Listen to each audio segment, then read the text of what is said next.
Hi, everyone. Welcome to the Becoming Anchored podcast. My name is Laura Deneen. I am one of your hosts, and I'm joined by the lovely Lauren Jackson, one of your hosts as well.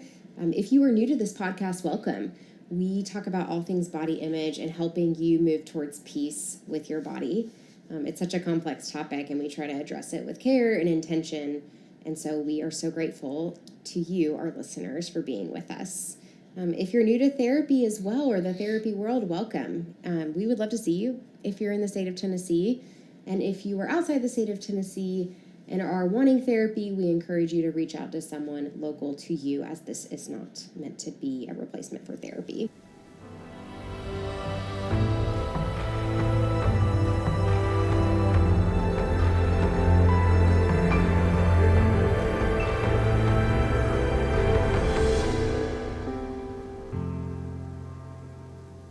So today we are actually going to be talking about why parents shouldn't reassure their children that they're not fat. Mm-hmm. So what to do. What to do when maybe when your kid comes to you and says, "Mommy, I'm fat," or, Right. And whatever. So many different things. Like, I don't like my arms, or my legs are too big, right? Like, you can replace some of the verbiage with whatever your child has come to you with. Right. And I think the biggest thing in all of this is kind of first, probably like acknowledging in our own like adult brains, they're coming to us with this understanding or intention or whatever the word is that you want to use, that that this is a bad thing. Yeah. That somehow there's the complaint of this is like bad and wrong. Mm-hmm. Mm-hmm. Yeah. Yeah, because if we take a step back for a second and zoom out, I feel like in our generation, in generations before ours, this is what parents did, right? Child comes to parent, has a grievance about their body, and then parent reassures child that they're beautiful, they're okay, they're not fat, whatever. And as we are, understanding the negative effects and consequences of diet culture, and as we are really practicing more acceptance of all bodies and helping our children move towards that, we also got to change how we respond to this concern that a child might bring to you of like, "Mom or Dad, I'm fat." Totally. Yeah. Well, and I think as parents, right, and I can relate to this, therapist hat off, as a mom, when my child, my 4-year-old or my 6-month-old, are in distress, I want to make them feel better. Right. You want to soothe it. I want to take their pain away. Yeah, totally. And sometimes the way that we go about doing that actually can be more harmful than helpful. Mm-hmm. And as a therapist, I know that, and I can tell my clients that all day long, but as a mom, I forget it every single time. Yeah. So just to be human with you. What do they call that? Like mother's instinct or whatever, where it's like your baby's crying and you're alert, like your alarm bells are going off in your system. Yeah. And I totally can empathize with that. So I appreciate your vulnerability. Yeah, I mean, if we think about fat and the word fat, Lauren and I were talking right before we started recording. I mean, this has become such a weaponized insult in our culture. And the sad part is it starts at such like a tender young age. I don't know, like probably 4 or 5, preschool, kindergarten. Oh, yeah. Where maybe a kid that is more domineering or maybe is more of a bully insults another kid, and they're like, "Oh my gosh, your thighs are so fat," right? And then that child goes home and tells you as their parent. And of course, as their parent, you don't want to see them in pain or to be made fun of in any way, shape, or form. But it is interesting that has become like the worst insult of all of the insults in our culture. It's quite sad, right? That we have somehow gotten to the place where that is the worst insult, that someone can be fat. And we're here to tell you that we really encourage our clients who are parents of children, and even ourselves who are both parents, to really do our own work around fat phobia, around internalized weight stigma, around all the other pieces of diet culture so that we can move towards seeing this word as more of like a neutral descriptor. Right. Because it's not in our culture in this day and age, it's not just an adjective anymore. It's not just a descriptive word. It's a bad word. And yeah, like you said, it's bad. And it's discriminatory. It is.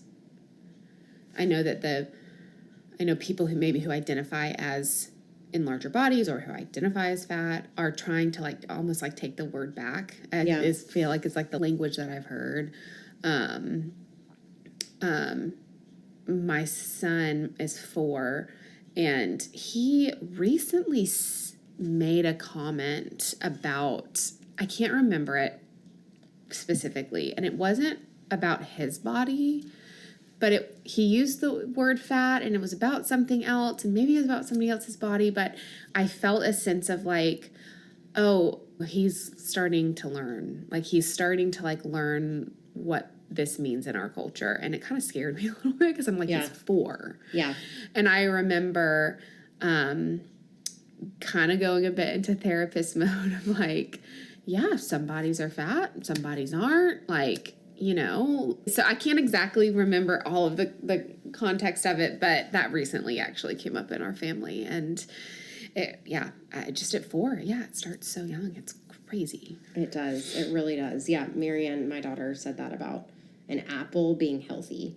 And I literally stopped in my tracks. I think she'd heard it on some show that she was watching. But yeah, same. I'm like, freak out. Stop everything we're doing. Like, I paused the show we were watching. I was like, honey, where did you learn that word? All food is, good for our bodies. So, and I think we are both sensitive to this because of the nature of the work that we do and because we see clients carry so much pain from diet culture, right? But there is another way. And so part of the purpose of this podcast episode is to equip you all as parents of like what to do. It's not just like, don't reassure them. It's like, we got to have practical steps so that we know how to respond if and when your child does come to them with a concern about being fat, or maybe they've been called fat, or they overheard a friend being called fat, whatever the situation might be. Yeah. And I mean, we could do another episode on, language around food. That's like another. I know, that's a whole other topic. Ellen has used the word junk food before. I've never said that. I don't say so. Anyways, that's like another episode. But because I think first and foremost, the what we can be curious about when we find ourselves as parents wanting to move towards that reassurance, like, honey, you're not fat, like, you're beautiful, whatever, right? Which I think on the surface, it seems so innocent. Like, it seems so like, it seems like such a natural response. But what actually is happening on like a kind of subconscious level is that we are reinforcing that fat is bad. We are reinforcing the cultural narrative that being fat, that identifying as fat, that whatever that it looks like, right? That is this wrong thing. It's this bad thing. It's this unacceptable thing. Yeah. And that, no, you're not that. Don't worry, you're not that. And so then again, the internalization for our kids is, okay, good, I'm not that. And I can never be that. Right. There's and if I am that one day, will my mom love me anymore? Will I be accepted anymore? And so it's like all of these little kind of micro things happening under the surface that we don't see, but it's really important for us to start making some sense of if we're wanting to change this narrative and this language around what the word fat actually is and means. Yeah, I totally fully agree with you that there's so many implications beyond the reassurance that they're not fat. And we need to start to be aware of that. If we do reassure kids they're not fat, exactly like you said. Yeah. So what to do instead? I mean, I think first and foremost, if your child comes to you and has this concern, it's curiosity, right? So it's, tell me a little bit more about this. When did this happen? How long has this been going on? Was this said to you or about you, or did you overhear it on the playground, right? Because you need more information as a parent. so that you can respond. Right. And the cool thing about this, too, is it promotes connection. Because one thing that came to mind when you were talking was how disconnecting it can be. It's like that stops the conversation. Totally. When you reassure your child that they're not fat, it's like boom, bam, boom, we're done. We go our merry way on to the next activity. The cool thing about the alternative that Lauren and I are offering today is that it actually promotes deeper conversation and more connection with your child, which I think is always a great thing. Well, and when we reassure, even though, again, we assume it's helping, it actually can be quite dismissive of your child's pain. Right. It actually can be a misattunement of what is going on. Sure. Yeah, and they don't have the words to be like, Mommy, I felt missed by you. Right? Like, they're not going to say that. They might say that in therapy 20 years down the road. Right, exactly. But they're not going to say that to a parent, but it's their bodies knowing that something was off. Yeah. So, yeah, I mean, curiosity is the first step, and I think with that requires our own level of insight and regulation around perhaps some of our own body image stuff or pain or experiences that we've been through. So I think that co-regulation in that moment is important, and it also does require us to be aware of our own stuff. And then I think that we share, as parents, our job is to equip our children for the world later in life. I think it's absolutely appropriate to talk about our perspectives of how we see bodies, right? That everyone has inherent value and worth, no matter what they look like, no matter what their ability is. And even further, like our values as a family, right? Like we value kindness. We value treating others with dignity and respect. And of course, you're going to change the language. My 3-year-old probably wouldn't understand what dignity means. But depending on your child's age, you can kind of adjust this conversation. And this is how that looks, right? You might give examples in your own life with your own friends so that they can start to wrap their heads around this idea. You might provide examples for them of what respecting their peers might look like. So those are kind of my thoughts that follow the curiosity piece. Yeah. And then I think shifting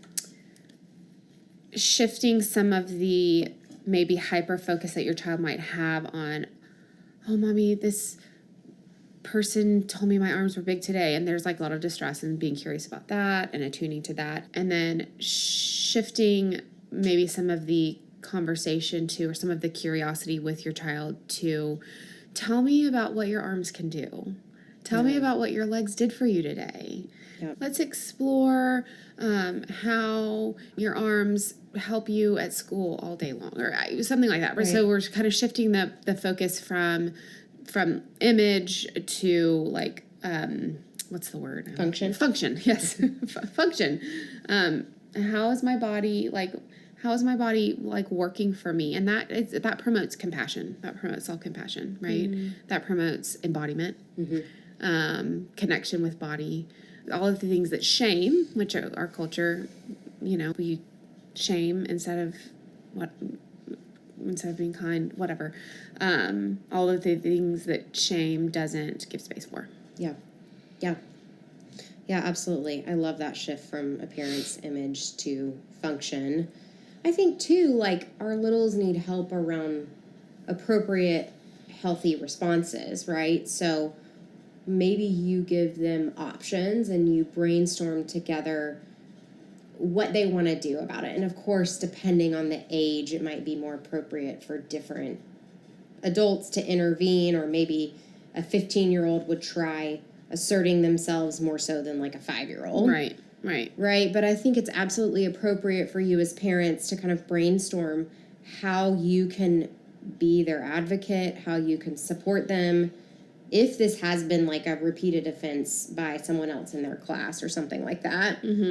Of how can Mommy come in and really be your advocate. I love what I've never forgotten this, and I've shared this with so many people, but the idea that when they're little especially, our job is to help them find their voice and be the voice for them when they can't access their voice or something along those lines. And I think this would be an absolutely appropriate time for you as the parent to intervene and to support them in figuring out what they need moving forward so that they don't feel like there is no solution or they just have to endure bullying or what have you. Right. And of course, too, if this is an area where there is starting to become a pattern of like chronic bullying, then sometimes there needs to be like actual like adult intervention. Of course. Right? Yes. So that feels like an important disclaimer there. Because, I mean, this type of thing, somebody's body to parents can absolutely be such a focus of